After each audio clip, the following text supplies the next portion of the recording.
ሰላም ጤና ይስጥልን። የተወደዳችሁና የተከበራችሁ የቻናላችን ተከታታዮች እንደምን አላችሁ? ሁለት እጅግ በጣም ወሳኝና አነጋጋሪ የሆኑ መረጃዎችን ነው በዚህ ሰዓት እንግዲህ ይዤላችሁ የቀረብኩት።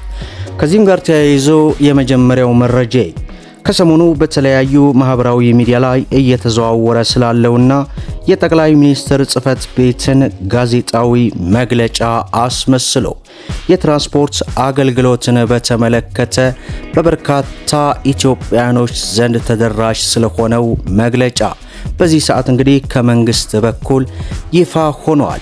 የመግለጫውን ሙሉ ዝርዝር ወደ እናንተ ይዘናል። እንዲሁም ከሰዓት ገደብ ጋር በተያያዘም አዲስ መረጃ ተሰምቷል። በዚህም የሰዓት ገደብ ስለመጣሉ ይፋ ሆኗል። እነዚህን ሁለት መረጃዎች እንግዲህ አጠር አድርጌ ወደ እናንተ የማደርሳችሁ ይሆናል። ሁላችሁም ቪዲዮ ላይክ፣ ቻናሉን ሰብስክራይብ እያደረጋችሁ እስከ መጨረሻው ድረስ ተከታተሉ። እንግዲህ ክቡራን ተመልካቾቼ ወደ መረጃው ከማለፌ በፊት ምናልባት መረጃውን ወደ እናንተ አልሰራሁም፣ ነገር ግን ሰምታችሁ ሊሆን ይችላል። ትላንትና ወዲያ መንግስት ከነዳጅ አጠቃቀም ጋር ተያይዞ አዲስ አሰራር ይፋ ማድረጉን ይታወሳል። ከዚህ አዲስ አሰራር ጋር ተያይዞም የአዲስ አበባ ንግድ ቢሮ በቅደም ተከተል ማስቀመጡ ይታወሳል። ነገር ግን እጅግ በጣም የሚያሳዝነው ነገር የጤና ተቋማት ላይ አሁን እየወጣ ያለ መረጃ እጅግ በጣም አሳሳቢ ደረጃ ደርሷል። በነዳጅ አቅርቦት መስተጓጎል ችግር ምክንያት የተስተዋለው የነዳጅ አቅርቦት እጥረት በትራንስፖርትና በንግድ ዘርፍ ላይ ከሚያደርሰው ጫና በከፋ መልኩ በሰው ሕይወት ላይ እንግዲህ አደጋን እየደቀነ ይገኛል።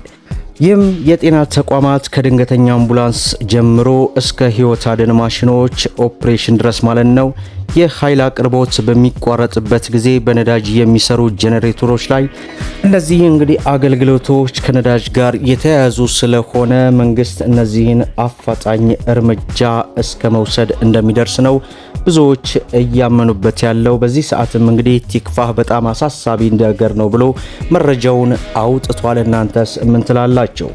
ሌላው እንግዲህ የሰዓት ገደብን በተመለከተ ስለመጣሉ ይፋ ሆኗል። የኢትዮጵያ ጅቡቲ ባቡር አክሲዮን ማህበር በወጪና ንግድ ዘርፍ እየመጣ ያለውን ከፍተኛ የጭነት ፍላጎት በብቃት ለማስተናገድ እንዲያስችለው የጭነት ማውረድና መጫኛ ሰዓቱን ከ24 ሰዓት ወደ 12 ሰዓት ዝቅ ማድረጉን አስታውቋል። ማህበሩ በአሁኑ ወቅት ባዶ ኮንቴነሮችን ከጅቡቲ ወደብ ወደ ሀገር ውስጥ በማስገባት በእንዶዴ ሁለገብ የደረቅ ወደብ በሞጆ፣ አዳማ፣ ሰበታና ድሬዳዋ የባቡር ጭነት በእነዚህ ጣቢያዎች እንግዲህ በከፍተኛ ቅልጥፍና እያሰራጨ እንደሚገኝ ገልጿል። በዚህም እየጨመረ የመጣው የጭነት ፈላጊዎች ቁጥር ግምት ውስጥ በማስገባት የባቡር ምልልስን ይበልጥ ቀልጣፋና አስተማማኝ ለማድረግ ዝግጅት መጠናቀቁን ተገልጾ ይህ ዝግጅት የተሟላ እንዲሆን የውጭና ገቢ ጭነቶችን በፍጥነት በማራገፍ የባቡር ፈርጎችን ለተጨማሪ ተልዕኮ ዝግጁ ማድረግ አስፈላጊ መሆኑን ማህበሩ በዚህ ሰዓት አንጾ ሰጥቷል። ማህበሩ ለዚህ ስኬት ደንበኞች ወደ ሀገር ውስጥ የሚገቡና ወደ ወደብ የሚጓጓዙ ጭነቶችን በፍጥነት በመረከብ ድጋፍ እንዲያደርጉ ጥሪ ቀርቧል። ማህበሩ ተጨማሪ የጭነት ፉርጎችን ወደ ስራ ከማስገባት ባለፈ የባቡር ምልልስ አቅሙን በእጥፍ ለማሳደግም ወስኗል። በዚህም መሰረት ደንበኞች በየጣቢያዎቹ በመገኘት አስፈላጊውን የጉምሩክ ሰነድና አሰራር በማጠናቀቅ ጭነቶችን በተቀመጠው የ12 ሰዓት የጊዜ ገደብ ውስጥ እንዲያራግፉ መጠየቁ በዚህ ሰዓት መግለጫውን አውጥቶ ተመልክተናል። ሌላው ከሰሞኑ በተለያዩ ሶሻል ሚዲያዎች ላይ የተዘዋወረ ስላለውና የጠቅላይ ሚኒስትር ጽህፈት ቤት ጋዜጣዊ መግለጫ ተብሎ ስለተሰራጨው የትራንስፖርት አገልግሎት ስለመቋረጥን በተመለከተ ከመንግስት በኩል አዲስ መግለጫ በዚህ ሰዓት ይፋ ሆኗል። መንግስት የትራንስፖርት አገልግሎት እንዲቆም ያስተላለፈው ምንም አይነት ትዕዛዝ እንደሌለ የንግድና ቀጠናዊ ትስስር ሚኒስቴር አስታወቀ። በመካከለኛው ምስራቅ ጦርነት ምክንያት በተፈጠረው የነዳጅ መስተጓጎል የትራንስፖርት አገልግሎት ይቆማል በሚል የጠቅላይ ሚኒስትር ጽህፈት ቤትን ስምና ሎጎ በመጠቀም የሚሰራጨው መረጃ የተሳሳተና የውሸት መሆኑን ሚኒስትሩ በዚህ ሰዓት ይፋ አድርጓል። መንግስት የትራንስፖርት አገልግሎት እንዲቆም ያስተላለፈው ምንም አይነት ትዕዛዝ የለም፣ አገልግሎቱ እንደተለመደው ይቀጥላልም ብለዋል። ዜጎች ከማያውቁት ምንጮች የሚመጡ መረጃዎችን እንዳያጋሩና የሐሰተኛ ወሬዎችን ስርጭት እንዲከላከሉም ጥሪ አቅርበዋል። በሌላ በኩል ጠቅላይ ሚኒስትር ጽሕፈት ቤቱ ዜጎች ከሐሰተኛ ዜናዎችና የተሳሳቱ መረጃዎች ስርጭት ራሳቸውን እንዲጠብቁ መልእክት አስተላልፈዋል። በዚህም ምክንያት ከጠቅላይ ሚኒስትር ጽሕፈት ቤት ተብሎ የሚደርሶትን ማንኛውም ይፋዊ መልእክት ከማጋራተው በፊት ሁልጊዜ በጽሕፈት ቤቱ ይፋዊ የማህበራዊ ትስስር ገጽና ድረገጽ በመግባት ትክክለኛውን እንዲያረጋግጡ እናሳስባለን የሚል መግለጫ እንግዲህ በዚህ ሰዓት የንግድና ቀጠናዊ ትስስር ሚኒስቴር ይፋ አድርጎ ወደ እናንተ አድርሰናል። ስለዚህ ምንም አይነት የሚቆም የትራንስፖርት አገልግሎት እንደሌለ 100% የሚያረጋግጠው መረጃ ይፋ ሆኗል።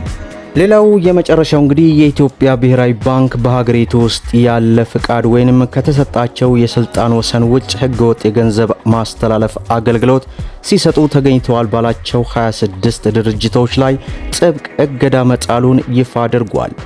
ባንኩ ባወጣው ይፋዊ መግለጫ እንደ አዳልስ መኒ ትራንስፈር እንዲሁም አማል ኤክስፕረስ የተሰኙ በርከት ያሉ ህገወጥ የገንዘብ ማስተላለፊያ ያላቸውን 26 እንግዲህ ተቋማትን እገዳ መጣሉን ነው ይፋ ያደረገው። ይህንን ተከትሎ ህዝቡ ከነዚህ ተቋማት ጋር ምንም አይነት የገንዘብ ዝውውር ግንኙነት እንዳያደርግ ብሔራዊ ባንክ ጥብቅ ማስጠንቀቂያ ሰጥቷል።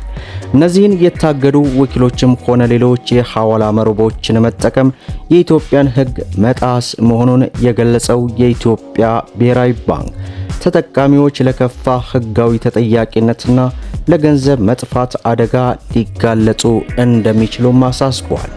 ድርጅቶቹ በህግ የማይሰሩ በመሆናቸው ለሚደርስ የገንዘብ ብክለት ምንም አይነት ዋስትና እንደማይኖርም በዚህ ሰዓት እንግዲህ የወጣው መረጃ አስነብቦናል። ይህ መረጃው ተጨማሪ ለበርካቶቻችሁ ስለሚጠቅም በማለት ነው። እንግዲህ ከትላንትና ወዲያ የወጣው የነዳጅ ዋጋ ማስተካከያን በተመለከተ ምናልባት ያላያችሁ ካላችሁ ቤንዚን 142 ብር ከ21፣ ነጭ ናፍጣ 163 ብር ከ09 ሳንቲም፣ ኬሮሲን 151 ብር ከ39፣ የአውሮፕላን ነዳጅ 150 ብር ከ48፣ ቀላል ጥቁር ናፍጣ 163 ብር ከ98፣ ከባድ ጥቁር ናፍጣ 160 ብር ከ68፣ ለቀጥታ ተጠቃሚዎች ነጭ ናፍጣ 210 ብር መሆኑን ይፋ ተደርጓል ማለት ነው። በተጨማሪም እንግዲህ የቅድሚያ የሚሰጣቸውን ተሽከርካሪዎች ስም ዝርዝር ወጥቷል። እሱንም ልታዩ ትችላላችሁ ማለት ነው።